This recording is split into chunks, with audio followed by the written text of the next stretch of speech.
is a student at the Royal College of Music. She is now on a one-year exchange with the New England Conservatory and is representing the New England region. Previous engagements include performances with the New England Conservatory Opera Theater and recitals in Europe. Today, she will perform an aria by Gluck.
Joining me now is opera star Hei-Kyung Hong, a former Met Opera National Council winner, and Claudia Huckle, one of the newest Met Opera Council winners. Congratulations to you. Thank you.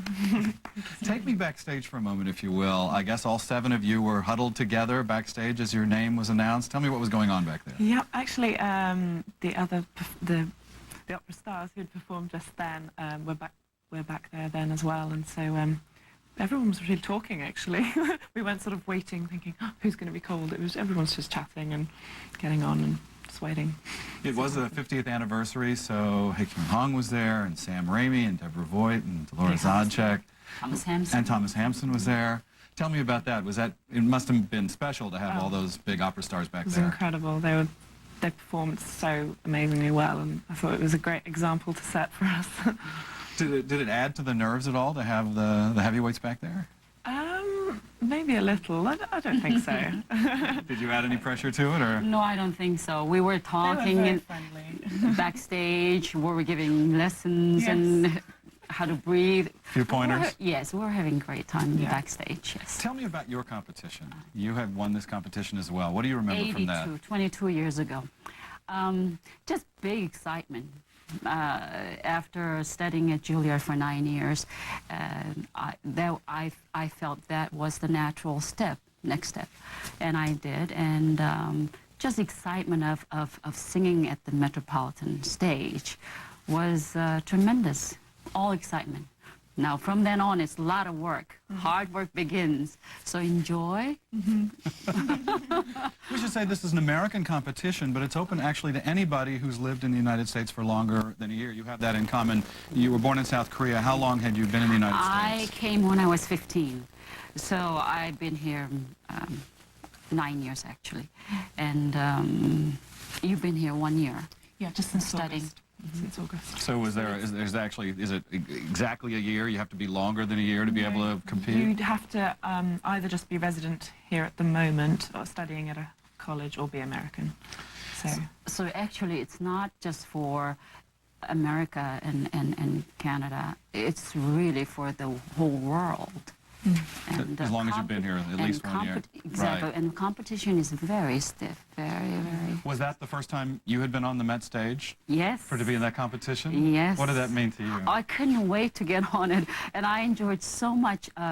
We have dress rehearsals, and it was just dream come true, because when I was going to Juilliard, I would go to the Met to see performances, and always wishing and dreaming that would be exactly, and to be on that side of this house was more than I could ever imagine. And for you, was that the first time during the finals to be on that stage? Yes, it was actually the first time I'd seen the Met when I got there. Yeah. Wow. What did that feel like for you? I'd actually been to New York before, but for some reason I'd just never been in that direction. I hadn't seen the Met, and yeah, it was pretty amazing when I saw the stage, and everyone had told me it's a huge stage, and you know, you have to have a big voice, and so I was a little scared, but then I saw it and I was like, it's just such a beautiful stage and house, and I couldn't wait to get up there. Was it the largest house you'd performed in? Yeah, absolutely. Tell us about what you chose and why you chose to sing. You sang Gluck and Händel. We heard the Gluck today. Tell me about the decision-making process there. Well, I've actually been singing those songs for a while, and they suit my voice very well. And I love the Baroque repertoire, the Händel and Gluck, and yeah, that's my sort of favorite type of music. And it's very smart. She's very young, and although you have beautiful voice, and everybody will push you to sing bigger roles and more exciting roles. Well, it is exciting what you're singing, but to go from Gluck, Händel, Mozart, and let your voice grow and develop in a healthy way. It's all about that, and from a lot of opera stars, and making those kinds of choices. Here she is. She's been doing this for a while. Any other questions you have of someone who's obviously been a big success? Maybe where you enjoy singing the most? At the Met, I must say. And basically, personally, because this is my home, and after the competition, I got married immediately and had raised 3 children, and as a mother, I really do not like traveling. Yes. And in an opera production, you have to be there at least a month or 2. And the Met, it's the best. You go everywhere and sing everywhere. It just run the best, best musicians, just all in all the best. And I really do enjoy being at home and singing at the Met. Tell us where you're in school. I'm in school right now at the New England Conservatory, just this year. And then I finished my final year at the Royal College of Music in London. Claudia Huckle, congratulations to you. Thank you so much. Hei-Kyung Hong, always good to see you. Thank you Thank you for so much having for, us. you're welcome. Thank you.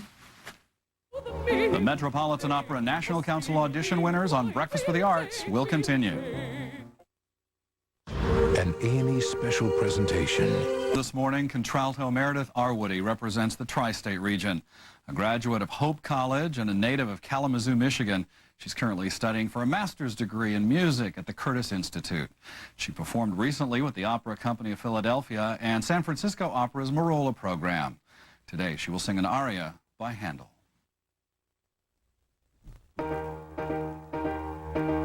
Awake, Saturnia, from thy lethargy. Seize, destroy the cursed Semele. Scale proud Saturnia's top, snatch her, tear her in thy fury. And down, down, to the flood of Acheron.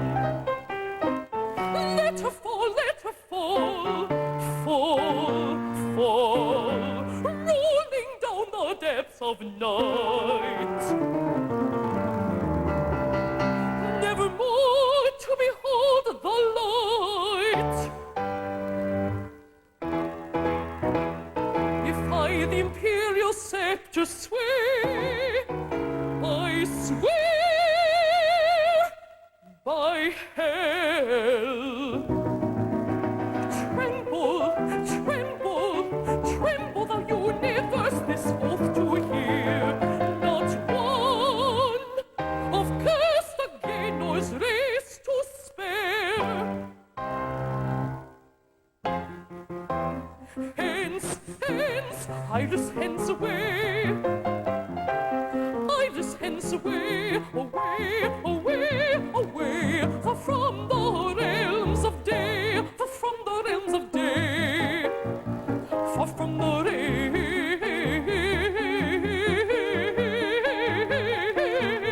realms, far from the realms of day. Oh, Scythian hills to the ocean lake, oh, Scythian hills to the ocean lake, a speedy flight we'll take, we'll take. Hence, Iris, hence away, Iris, hence away, away, away, away, a speedy flight we'll take, a speedy flight we'll take, a speedy flight we'll take, a speedy flight, a speedy flight we'll take.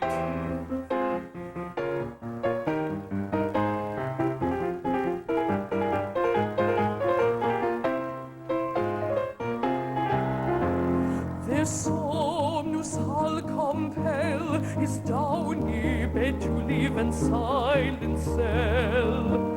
With noise and light, with noise and light, I will his peace molest. Nor shall he sink again to pleasing rest, till to my vowed revenge he grants supplies and seals with sleep the wakeful dragon's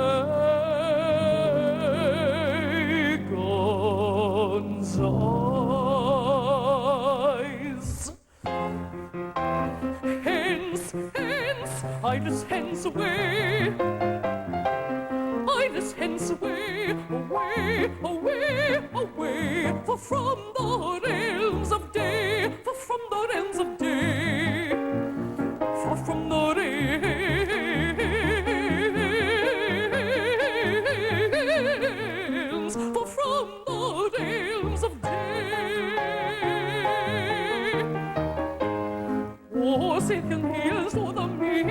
ocean lake, oh, Savion hills, oh, the May ocean lake, a speedy flight we'll take. Hence, Ida's hence away, Ida's hence away, away, away, away, a speedy flight we'll take, a speedy flight we'll take, a speedy flight we'll take, a speedy flight, a speedy flight we'll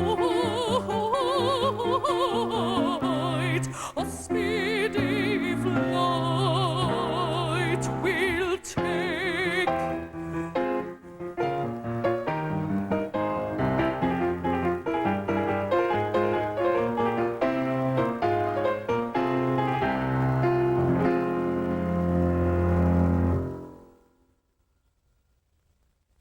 With us now in the studio is DOLORA ZAJICK, a former Met Opera National Council winner, and MEREDITH ARWADY, one of this year's Met Opera Council winners. Congratulations to you. Thank you. How does it feel? It feels great. I'm happy. It's been a long 10 days in New York, but I've seen lots of shows. I've had lots of coachings. It's been a really good experience. Do you like the competition? Is it something you thrive in, or does it make you nervous? I enjoy it, especially this competition, because I had lots of friends at both the semi-level and the finals. So it's nice to hang out with them, and it was a very non-competitive group.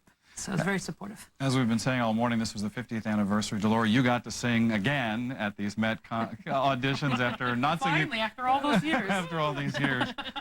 Tell me about singing at the competition this particular year. I mean, it was obviously, you weren't competing for anything. It was just to have you there. But how did that feel? It was nice. I felt like it was a very friendly audience. Do you remember the first opera you ever heard? I heard Carmen when I was young, one of the first operas I ever heard, and Porgy and Bess. We didn't get that much opera that came to Kalamazoo, but the first time I was really moved by the operatic voice, I was 10 years old, living in Muskegon, Michigan at the time, and Jessie Norman came into town, and she sang Lullaby, and I was just absolutely riveted by her voice, and it really introduced me to that whole style of singing. I was brought up on musical theater. Was there a moment when you favorites. thought the Broadway style might be what you'd like to do? Oh, definitely. I still love it. I very much love that side of singing as well. So. Any specific questions you think you'd like to ask her to learn from her? Just in terms of, you know, when certain roles are ready, how do you know? How do you space out, you know, what roles you're doing, how much time you take in between, stuff like that. Well, the important thing, the thing about a large voice is that you still have to use the voice that you have. You can't squeeze it into a box that's smaller than it is. That's a mistake that a lot of people do with large voices. On the other hand, people are often still too young to do complete roles. So my advice would be to work on these roles that you were meant to do, but work on them 15 minutes, 20 minutes, and then put it away for 2 or 3 days. Bring it out again, work it for another 10 or 15 minutes. That way you can use your full voice. All right. You can really use it, and then you can put it away. And then you don't burn yourself out. That's what I did. I started working on the Verdi repertoire when I was 24 years old. Mm-hmm. Well, the Met Opera House went crazy for both of you during the concert. It's terrific. Congratulations. Oh, thank you very MEREDITH much. ARWADY. Thank you. DOLORA ZAJICK, always good to see you. Thanks so much for Thank being you. here. Thank you. Thanks for having us. You're welcome. Yes, we're glad to be here. Yes, indeed. We're glad you joined us this morning for this special Breakfast with the Arts presentation of the 2004 Metropolitan Opera National Council 50th Anniversary Celebration. Again, we congratulate all the winners and hope to see them on our program in the future. The breakfast staff and I would like to thank the Metropolitan Opera and pianist Kevin Murphy for their participation, and as usual, Steinway & Sons for providing the piano. Breakfast with the Arts will continue. That plane is gone. So what we can do is put you on the 6 o'clock flight. Yeah, and you guys suck. Already, some of the winners who performed in our studio are experiencing notable success. Tenor JESÚS GARCIA was also a 2001 winner and appeared on Broadway in Baz Luhrmann's La Boheme. He's also had success on the traditional opera stage in Don Pasquale and Die Fledermaus.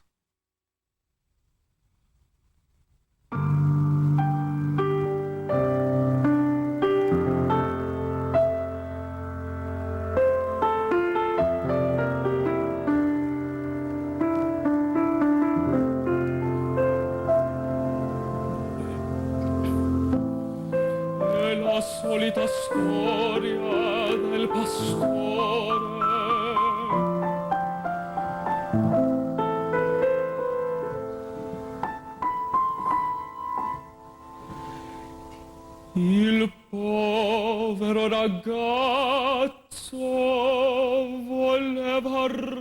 raccontarla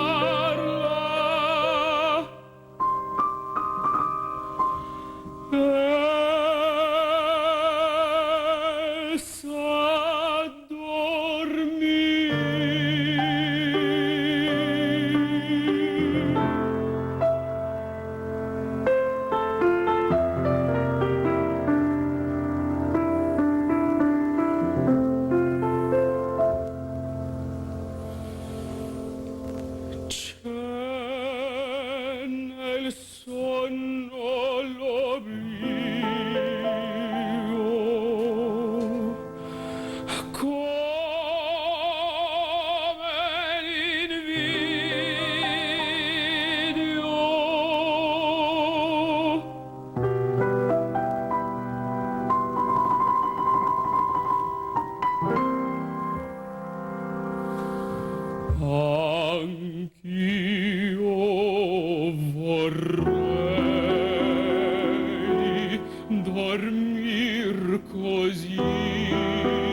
Wonderful, terrific. Come on over. That was great.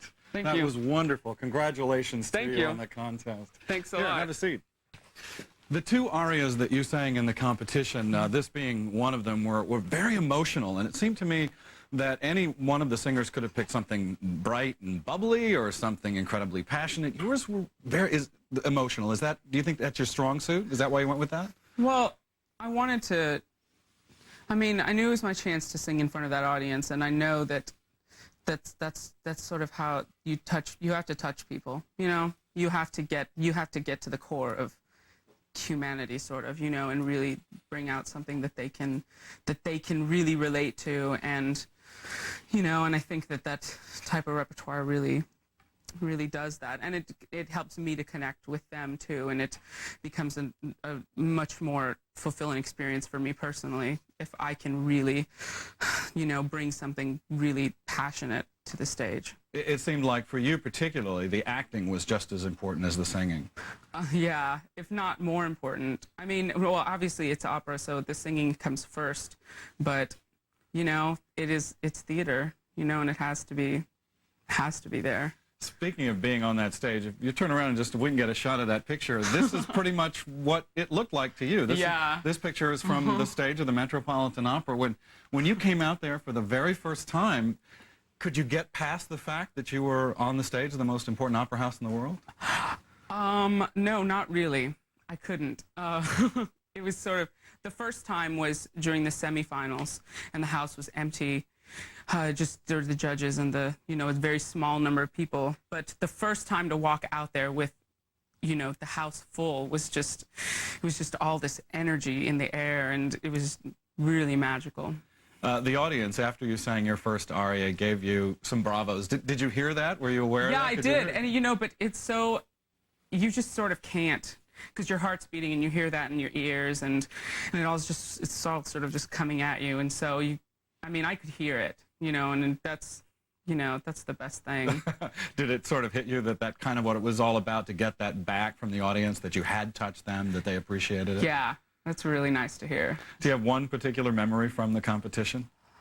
Whew, I have many memories. I tried to make myself remember everything, take it slow, and just, but the one that sticks out is when I finished my second aria. That was a really sort of surreal moment for me. In the finals? Yeah, in the finals. And it was only one more intermission? And it was over, you know, and I knew I had sung, and then the audience's reaction, and it was just like this release of all this energy, and so it was really nice. Jesus Garcia, best of luck to you. Congratulations. Thank you. Come back and visit us. Thanks. Yeah, hope so. Coming up, John Relyea, the 2003 winner of the prestigious Richard Tucker Award. From the beginning, he seemed so charmed, almost too...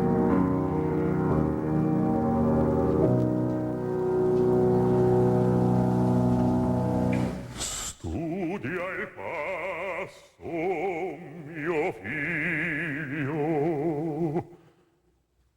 usciam da queste tenebre, un senso ignoto nascer mi sento in petto,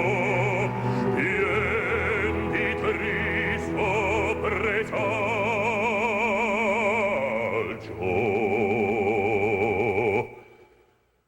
e di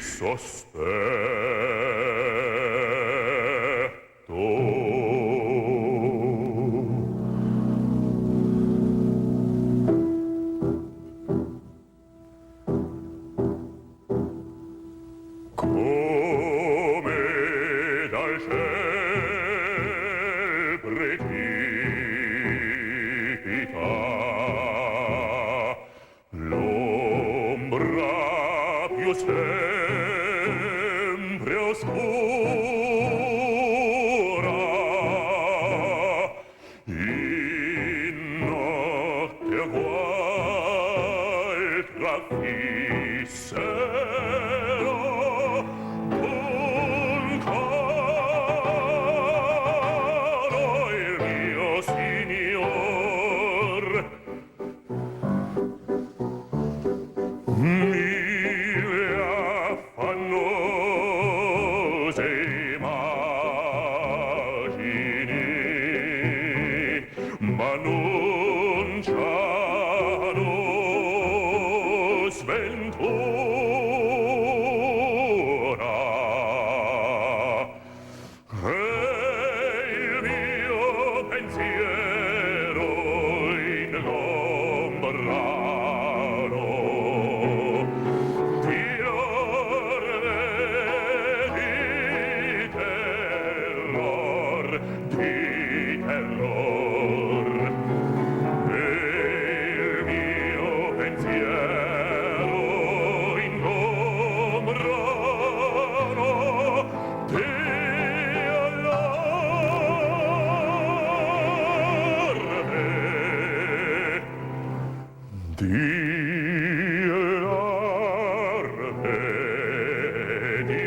mezzo-soprano di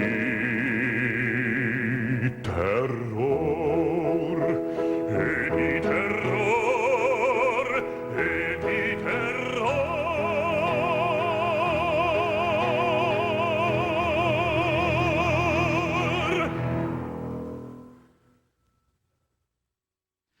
Joining us now are bass baritone John Relyea and Barry Tucker, son of Richard Tucker and president of the Richard Tucker Music Foundation. Welcome to the show. Thank you. Pleasure. Thanks for singing for us. Tell us about the Macbeth we heard. This is sung by the character Banquo. He is had knowledge of Macbeth's plot to assassinate King Duncan, not directly, but he's indirectly realized that this is what's happened. And it's been some time since it's happened, and he's had this foreboding that his life is in danger because of his knowledge. And this aria occurs as he's crossing a clearing in a wood with his son. And he sings this aria to his son. He says, "I sense grave forebodings coming from the sky." And indeed, what happens immediately after the aria? He's assassinated. Yes, and the son runs for his life. So it came true. Comes back as a countertenor. I see. Congratulations on the Richard Tucker Award. Thank you very much. Tell us what that award means to you. Well, I think what really sums it up, I mean, when we look at Richard Tucker, one of the probably the biggest events in his life that I've heard about was his Italian opera debut. I think it was in '47. He was singing opposite Callas. This was in, was it Verona. In Verona? Okay.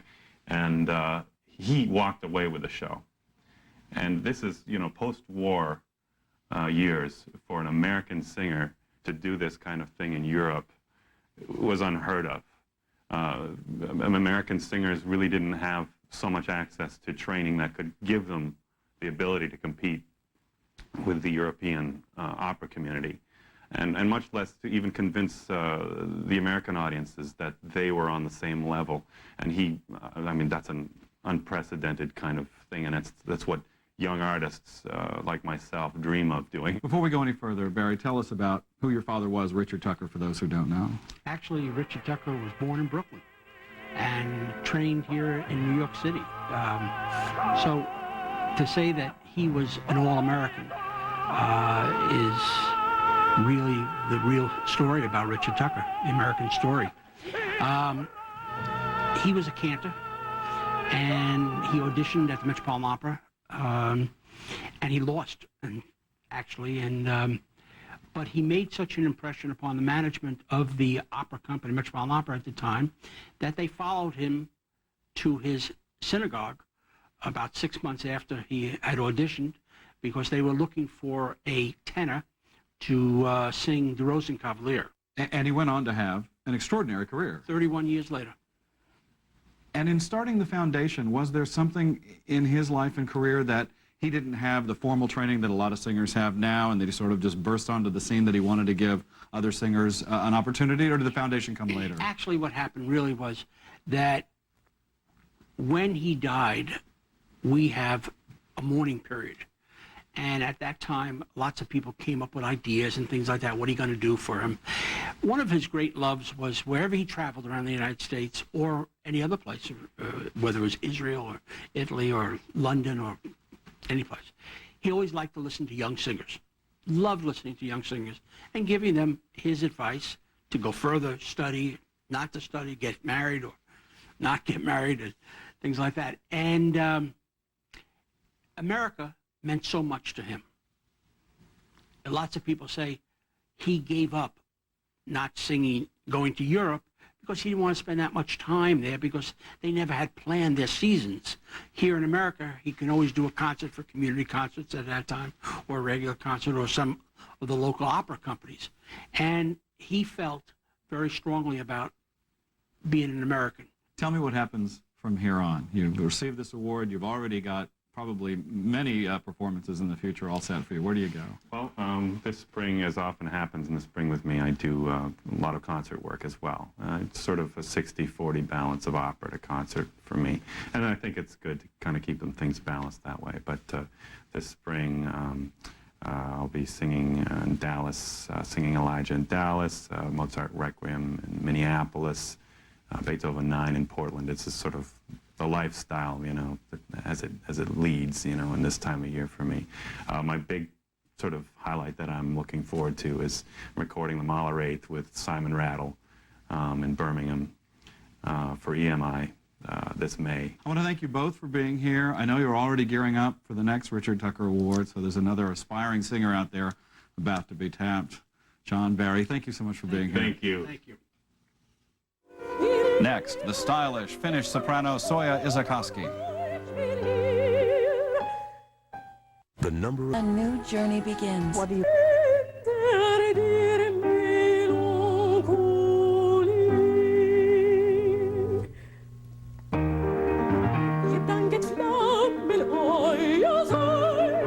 Ich geb euch nun der Flamme wieder und all die schwärmerischen Lieder, dennoch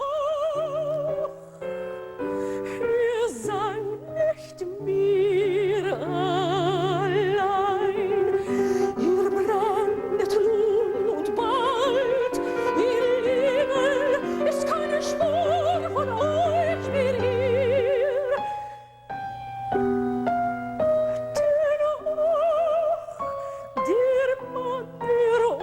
Geschrieben, brennt lange noch vielleicht in mir, brennt lange noch vielleicht in mir.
Soile Isokowski, thank you so much for being here.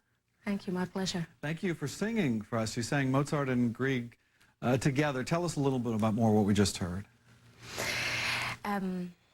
Mozart's lead is like a, when you're talking about opera, it's like a little scene. Louisa, the girl, brand the letters of her cheating lover and thinking of what happened, and she's disappointed about, I think, not only him, but also herself, because she can't forget him just like that. So she burns them. Yeah. Okay. I think it's a similar situation what I'm doing now in Metropolitan Opera, La Juive. Well, Rachel was cheated of Leopold, and also she felt that he's disobeying the rules what father and the Jewish Paris gave her. But most of all, she is disappointed of herself, how she could be so stupid and trust that man and fell in love. I think it's the same old story. We've had a couple of artists from Finland on. I really don't know anything about the tradition of grand opera in Finland. Is there one? We have contemporary music. I mean, we have lots of opera composers now. We have Kaija Saariaho is one of the youngest. We have Aulis Sallinen. We have Joonas Kokkonen. And did you hear the Mozart and Strauss and Wagner when you were growing up? Not actually. I don't know. It must be a gift or something inside me or something. Maybe like some of my colleagues say, to be a singer, you have to have more than one life. So maybe this is my third or fourth, I don't know. But I really grew up in a little village in northern part of Finland mostly. I was born in Posio. This is a north-east frontier, and my father was a vicar, a pastor in a Lutheran church. We didn't have TV. We just heard music from the radio. And all I knew from opera singers and from opera was Maria Callas, because of all the scandals that were around her. Later I found her singing exciting. I mean, the voice is not the most beautiful one, but it's something. It's really power on her singing. But all this Mozart and Schubert was my first love. I just keep listening recordings, and I was 20 years old already when I first took my first singing lesson. I played piano. My parents take care of we all 5 of us. We played piano. We took piano lessons. 20 is late for a lot of people to get started at an opera career, isn't it? Well, it wasn't a career. I just took my lessons. The career went later. So I wasn't really the youngest one when I started. Does it even surprise you that you relatively started late and that you have this big international opera career now? I never planned to be an opera singer, so I never have anything to compare. It just happened. I loved music, and I sang loud in my father's church. And that counts a lot. And I knew all the psalms, the words by heart. And I always wanted to be a lawyer because I felt strong about I know what's right and what's wrong. I'm definitely not anymore like that. I've seen life more around, and I know things happen, and the truth is really a relative thing. At what point did you give up the attempt to be a lawyer and start to pursue opera? I tried to get in lawyer school. After I graduated, I tried, and I didn't get there, so I went to commercials of business school, 2 years, tried again, and I tried third time, and I didn't get in. So I just noticed that there were too many books to read, too many rules to remember. That would be my fear right there. But I always loved music. So as a vicar's daughter, I decided to work in a church as a church musician. And I went to music school, Sibelius Academy in Finland, but in church music department. We mentioned La Juive earlier. It's a rare opera. Tell us why it sort of fell out of favor and it's back again. For me, I didn't even know who Halevi is, the composer. Yeah. Then I read later on the music history book, and I was singing La Bohème in Vienna, first time Italian language. Mimi was my first role in Finnish National Opera, but in Finnish. So it was very exciting for me, and it was sort of like usually in Vienna, repertoire performance, 2 days rehearsals, and then the performances. And it happened to be Neil Shikov as a Rodolfo, and he was also nervous, but for different reasons, because he knew that role like his own skirt. So, and Marcello Viotti was conducting, the same who is doing now La Riviera, and it went extremely well. It's just like, I can't tell, it's just like our chemistry was perfect. And it's just, it wasn't acting and singing, it was living the whole story through. But it's very rare performed, and it was hard to find a recording just to get a hint about the music. And I get the music, and I found the story very exciting. It's an incredibly compelling story. Yeah. You know, I hate to give away the ending of something for people, but care to tell what happens to you at the very end of this very dramatic story? Yeah, it is. Well, although I'm used to die at the end of Yeah, everybody dies at the end of the opera, I guess. I know. This is particularly everybody dramatic. loses. I think everybody loses. Like Brony loses it. Yeah. His daughter Leopold loses his lovely joy, and everybody loses something. Well, I'll just give a little hint. I'll just say that there's boiling oil, and we'll just leave it at that for the time being. Let's talk about some of your other recordings. Mozart, you've done a lot of Mozart, and you have a Mozart CD coming out. Tell us about that. It's Mozart arias and concert arias, and they're including all my favorite roles, what I have done on stage, Fiordiligi, Donna Elvira, Contessa, and then a couple of my favorites, like concert arias. And you have another recording coming out with Simon Rattle doing music of Mahler. Yes, it's Mahler's 8th Symphony. I met Simon Rattle less than a year ago, and we worked first time together. And, well, he's incredible. He's just one of my favorites. And the music is also great. It's just, I'm not the only soloist. It's the symphony is called Symphony for Thousands. So 3 choirs and a child choir, and 7 soloists. It's big, right? It's big. It's the reason they call it the Symphony for 1,000, right? Yes. I know the Well, piece. it was a success, and a week after that performance came a question, what if I want to record that? And we are doing with exactly the same cast.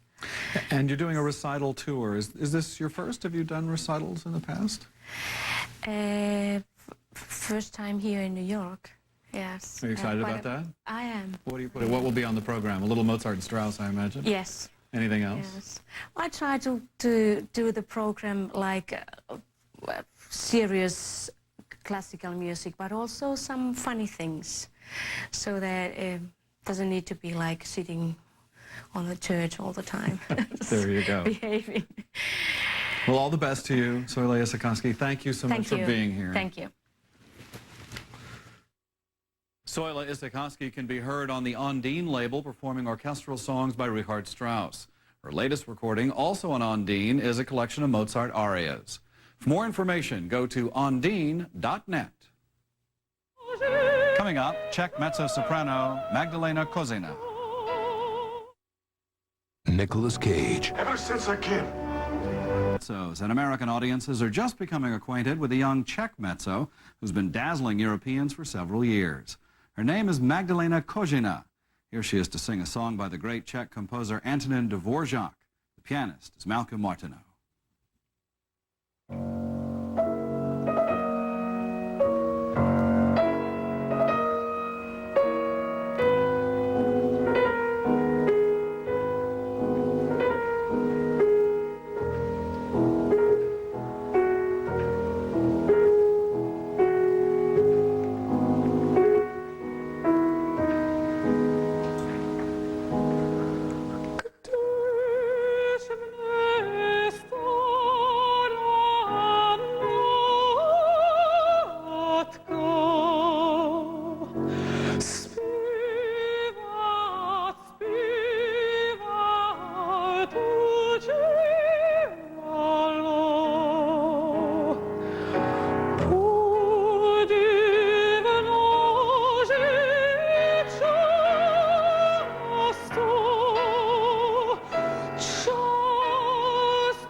Magdalena Kožená, thank you so much for being here.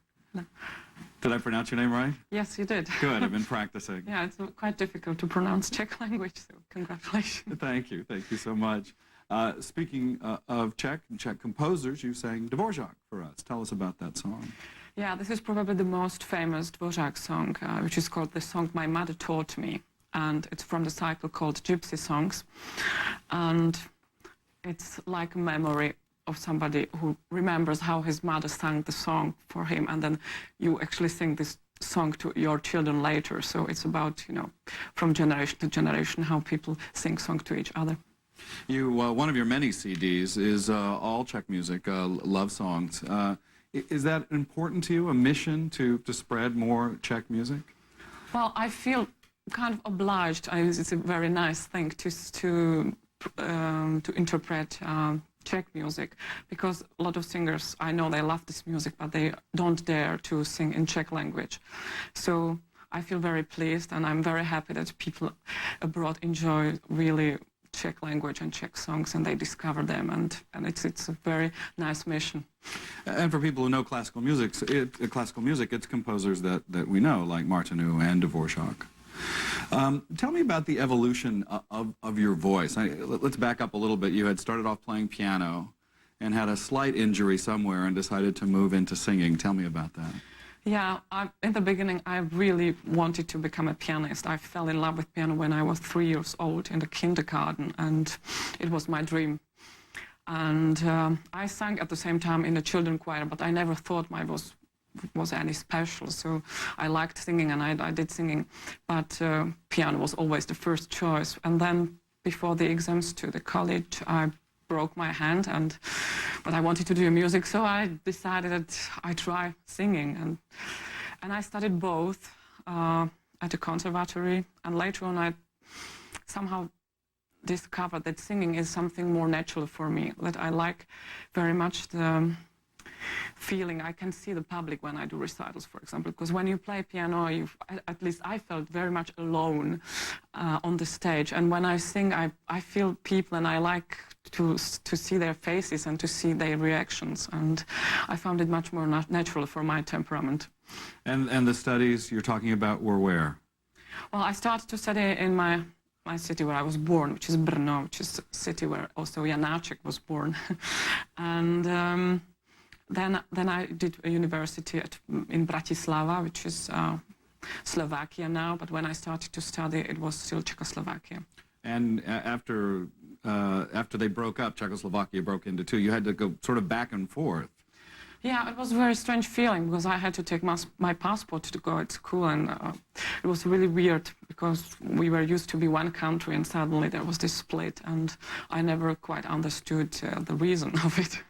And did you know you were mezzo right away, or was that an evolution? When I started singing, and when I sang in the children's choir, I used to sing the second alto with boys, so I had the lowest voice of any girl at that age, and my voice is still now developing, and I'm going higher and higher, I have to say. So now I can reach some soprano roles, and I mean, I don't think that I'll become a real soprano, but I worked on very much on high notes, so my voice is very different from the voice I had when I was a little girl.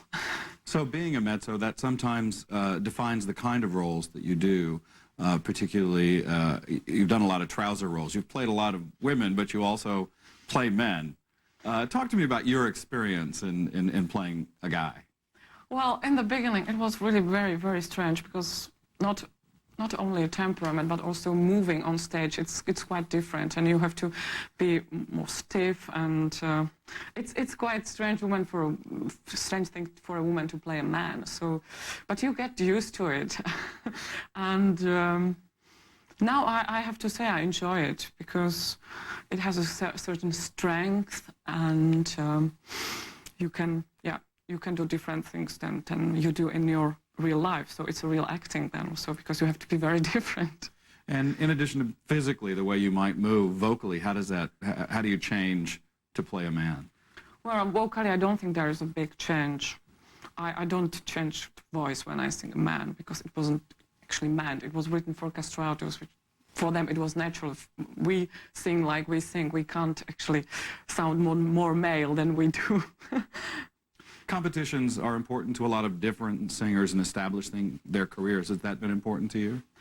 Well, I have to say that I won a quite important competition when I was 22, when I was the last year of my studies, and it was important point because I was invited after this competition, Mozart competition in Salzburg, to audition for Opera House in Vienna, which for somebody who's 22, it's really big deal. And so I got a contract, and my international career started. In addition to that, was there one big break that you had that really launched you into this career that has you now performing all over the world and recording CDs? I think a very important moment in my career was my CD of Bach arias, which I recorded in my country, and my Czech agent found money for this project to find a sponsor, and we wanted to introduce this disc to some Czech little companies. I didn't have any ambitions that time, and this disc appeared somehow on the table of Deutsche Grammophon. So this was a really important moment, and since then my career started really fast. Well, people can hear you on a lot of DG recordings. Let's talk about them. The most recent one is French arias. Tell me about this. Yeah, this was a very nice project with a conductor I worked since a lot of years, actually since my beginning, with Mark Minkowski, and he is also known for Baroque music, or mainly for Baroque music, and this was a very nice experience to do French music. And because I've moved to France 2 years ago, I learned the language. I wanted very much to sing in this language. We mentioned the Czech love songs, and you also have a new one that's coming out, a recital CD. Tell me about that. Yeah, the new CD, which will be released this spring, is a mixture of songs with piano and also of a chamber music.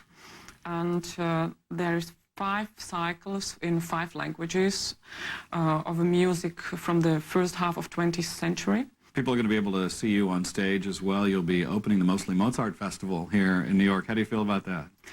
Yeah, I'm very glad that I have this chance, and I'm going to work again with Louis Longret, the conductor I worked with in Glyndebourne this summer, and I think it's a really big event, and I'm also happy to sing Mozart, which is the repertoire I'm singing for a lot of years. I'm singing a lot, so this is my favorite music. And speaking of Mozart, in San Francisco, tell us what you'll be doing.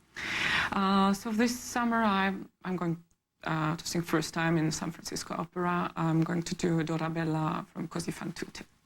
And you'll be back at the Met as well. Tell us about that. Yeah, I'm going to be back in Met in winter this year, singing Varvara in Janáček's opera Katia Kabanova. And it's quite fun. I'm going to perform this for the first time in Met. I mean, I'm a Czech singer, so it's funny that I wasn't ever asked before to do this role. So I'm very happy for that. I'm going to work with a Czech conductor who is very experienced and who knows this opera perfectly. So I hope this is going to be a really nice production.